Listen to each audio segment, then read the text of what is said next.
மதி சாப்பிடவா?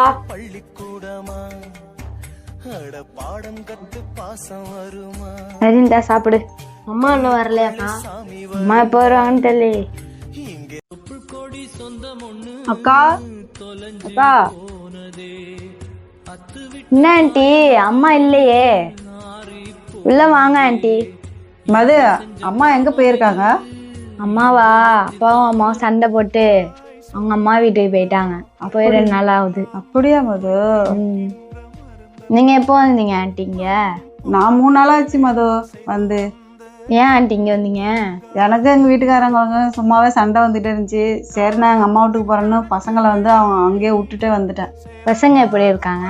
அது என்னன்னு தெரில மது. நான் 3 நாளாச்சு வந்து. நான் இருந்த வரைக்கும் நல்லா பார்த்துக்கிட்டேன்.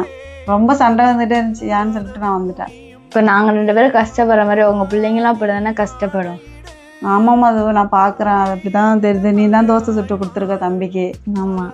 சரி மது, நான் இனிமேல் சண்டை போட்டுட்டே வரமாட்டேன். நான் எங்கள் வீட்டுக்கே போகிறேன் மது. சரியா? உங்கள் அம்மாவை போய் எப்படியாவது கூப்பிட்டு வந்துடுங்க, சரிங்களா? அம்மா இல்லாமல் வந்து உங்களால் வந்து ஸ்கூலுக்கெல்லாம் கிளம்புறது ரொம்ப கஷ்டம்தான். இப்படி தானே? நானும் போயிட்டு போகிறேன்.